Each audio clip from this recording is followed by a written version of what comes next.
Chittagong city corporation চসিক নির্বাচনে কারচুপির অভিযোগে ফলাফল বাতিল চেয়ে নগর বিএনপির সাবেক আহ্বায়ক ডাক্তার শাহাদাত হোসেনের করা মামলায় তাকে মেয়র ঘোষণা করেছেন আদালত। এর মাধ্যমে নির্বাচনের ৩ বছর ৮ মাস পর চসিকের মেয়র ঘোষিত হলেন তিনি। একই সঙ্গে আগামী ১০ দিনের মধ্যে এ সংক্রান্ত গ্যাজেট প্রকাশ করার জন্য নির্দেশ দেওয়া হয়েছে। মঙ্গলবার চট্টগ্রামের নির্বাচনী ট্রাইব্যুনালের বিচারক এবং যুগ্ম জেলা ও দায়রা জজ মোহাম্মদ খায়রুল আমিনের আদালত এই রায় দেন।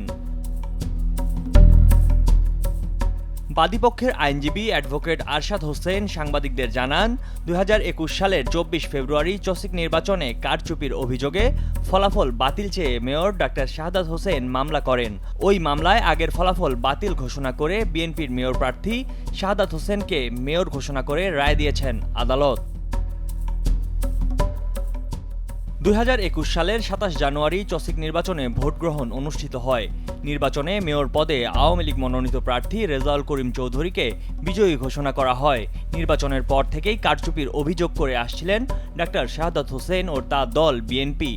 চসিক নির্বাচনে ৩,৬৯,২৪৮ ভোট পান নৌকার মেয়র প্রার্থী রেজাউল করিম চৌধুরী। তার নিকটতম প্রতিদ্বন্দ্বী বিএনপির মেয়র প্রার্থী শাহাদাত হোসেন ধানের শীষ প্রতীকে পেয়েছিলেন ৫২,৪৮৯ ভোট।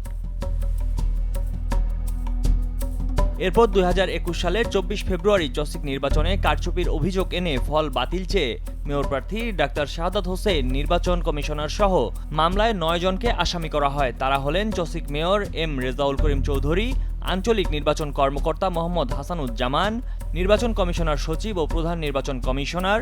এছাড়া অন্যান্য বিবাদীরা হলেন মেয়র প্রার্থী আবুল মঞ্জুর, এম এ মতিন, খোকন চৌধুরী, মোহাম্মদ ওয়াহেদ মুরাদ এবং মোহাম্মদ জান্নাতুল নাইম।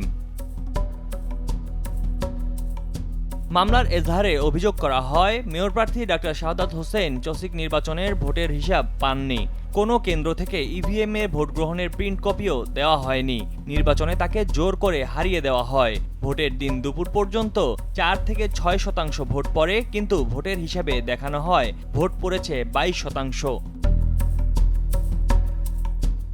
কেন্দ্রীয় বিএনপির সাবেক সাংগঠনিক সম্পাদক ও চট্টগ্রাম মহানগর বিএনপির সাবেক সভাপতি ডাক্তার শাহাদাত হোসেনকে ২০২০ সালের ২৪ ফেব্রুয়ারি বিএনপির পার্লামেন্টারি বোর্ডের বৈঠকের পর চসিক নির্বাচনে মেয়র পদে মনোনয়ন দেওয়া হয়েছিল। ময়ূখ ইসলাম, কালের কণ্ঠ।